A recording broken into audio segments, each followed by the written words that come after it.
Brian and Kenzie in the morning. And Chicago's alternative all day. Q101. Kenzie's Krimes. Milwaukee police found body parts in a North Side apartment. Not because I was angry with them, not because I hated them, but because I wanted to keep them with me. Believe me, if I started murdering people, there'd be none of you left. This is evil, what those people have done to me. She says Heaven's Gate away team. I'm not guilty. Q101. Brian and Kenzie on Q101 with another edition of Kenzie's Krimes, a deep dive into a local murder mystery drama. And it's the haunted edition being October. So what do you got today as we all sit around the campfire in the woods with monsters around us as Kenzie tells a story? Hell's Gate Haunted House. Get your tickets to the #1 show at Illinois at hellsgate.com. We are honored to be sponsored by them during our spooky month. So let's get right into it. This was actually listener submitted. So Villisca is nestled between two rivers in the rolling hills and farmland of southwest Iowa. The town began as a settlement known as the Forks, and by 1858, the area had just 2 stores and a handful of homes. In that year, the town was selected as a coveted spot on the Chicago, Burlington, and Quincy Railroad line. The town was plated by one of the railroad employees, D.N. Smith, who named the town Villisca, believing it was a word from the Sac and Fox Native American tribe for pretty place or lovely view. However, historians now believe Smith mistook it for a different local Native American word, Villisca, which meant evil place. Uh-oh. Yes. Dun, dun, dun, dun, dun. You know, I'm personally not a fan of the evil place. Yeah, but that's where we're going. Okay. This particular Villisca home was originally built in 1868. This 3-bedroom home was purchased by a local business owner, Josiah B. Moore, in 1903. Josiah, his wife Sarah Moore, and their 4 children, Herman, Catherine, Boyd, and Paul, lived in the small home located on 2nd Street. Josiah Moore, who was then 34, was one of the town's most prominent businessmen who had secured a franchise to the booming John Deere Company. Previously, he'd worked 9 years for Frank Jones, the owner of a hardware and agricultural, I struggle with that word, guys, supply store, and a state politician. Josiah set up shop directly across the street from his former boss. I am saying that because it matters later, if you think that's a weird detail. June 9th, 1912, the Moore family was attending a special service for their children at their church, and they had started to head home. They headed home with 2 more kids than normal, their oldest daughter, Catherine's friends, Lena and Ina Stillinger. They were having a sleepover that night, which means this 3-bedroom house was filled with 2 parents and 6 kids. So it was bustling. Early the next morning, the Moore's neighbor, Mary Peckham, was up at 5 a.m. hanging laundry. By 7 a.m., she noticed how quiet the Moore home was. She hadn't seen anyone moving around, no kids, no playing, no chores being done. It was unusual, and it definitely felt off. The Moore's family's unattended horses also began stirring and neighing. They were like, where the hell's the food? Okay, it's morning time. Mary decided to walk over and see the family. She knocked on their door, but there was no answer. She tried to open the door, but it was locked. And keep in mind the time period, like this was a community where you kept your doors unlocked a lot, so that was also very weird. Mary's concern was growing, and she decided to call Josiah's brother Ross.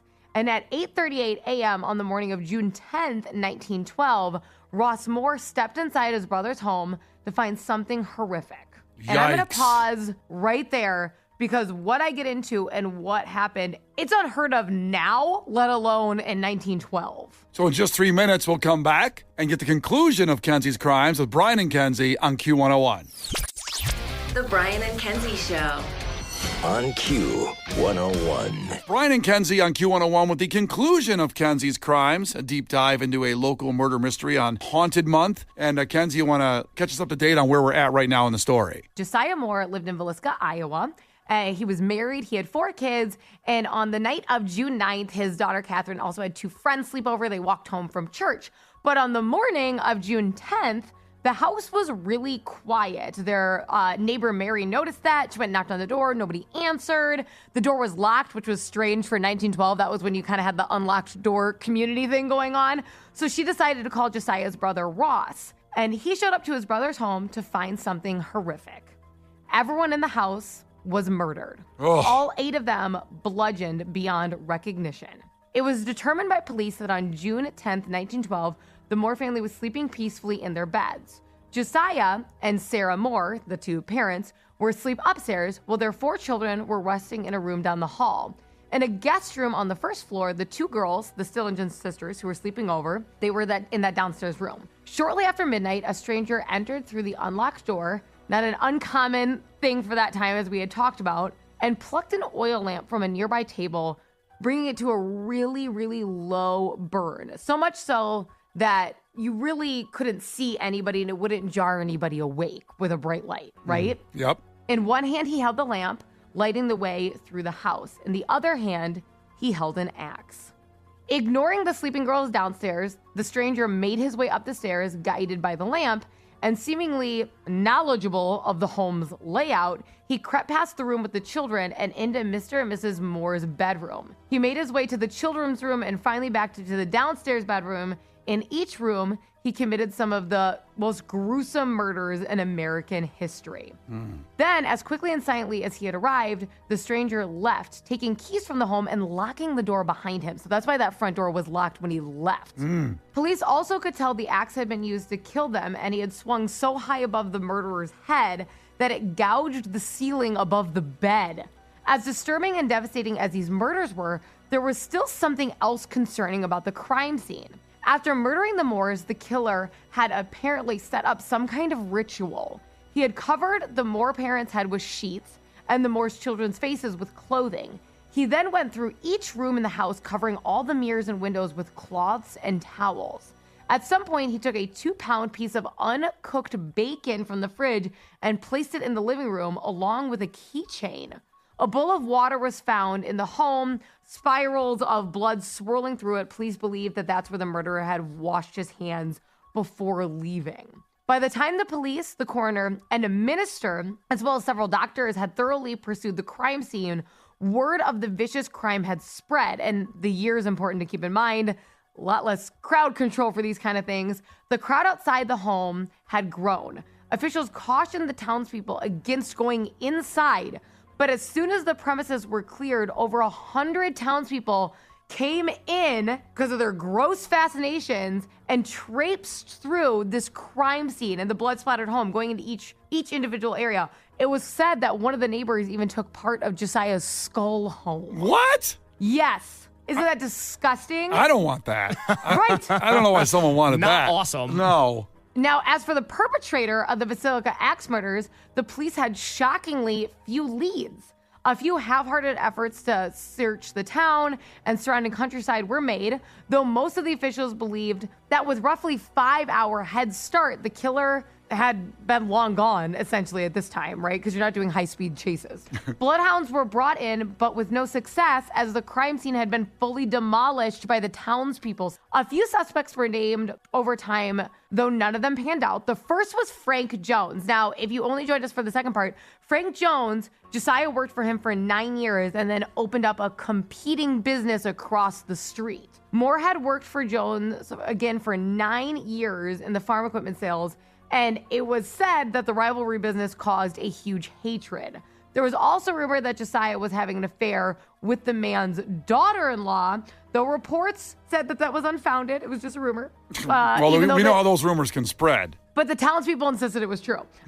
They just said that there was this deep hatred for each other, and they feel like that was the only person who would have that kind of oomph, right? Now the business is dead. There's no competition, especially since Josiah was found with over 30 hits in him from an axe. It seemed very personal. The second suspect seemed far more likely because he confessed to the murders, though later he recanted, claiming basically the police beat him till he confessed, which made that a lot more substantial of somebody saying that they did it. So the house sat vacant for years after the murders. Over the following 90 years, Villisca Axe Murder House had 7 additional owners, until it landed in the hands of Darwin and Martha Lynn, who were dedicated to the preservation and restoration. They've done an incredible job with the home, and it currently stands as a true time capsule. It's a sight to see, literally. You can book tours to see the notorious home and even book out individual rooms or stay in the entire house. Many have claimed to hear footsteps throughout the home, particularly in the attic, where it is believed the murderer maybe have waited to kill the family and scope them out.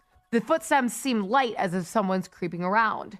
Toys have moved right in front of people's eyes, as if children are still at play on their sleepover.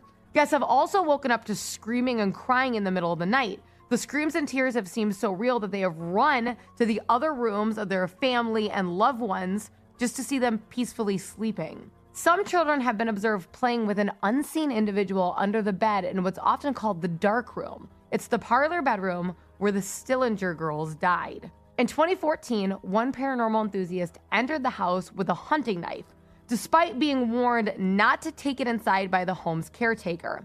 After attempting to provoke the spirits into a response, he reported he saw a flash of light. He then woke up in a hospital. He suffered a self-inflicted wound with his own knife that he didn't remember. He later returned to the house and apologized for his behavior. Kenzie's Crimes. Milwaukee police found body parts in a north side apartment. Not because I was angry with them, not because I hated them, but because I wanted to keep them with me.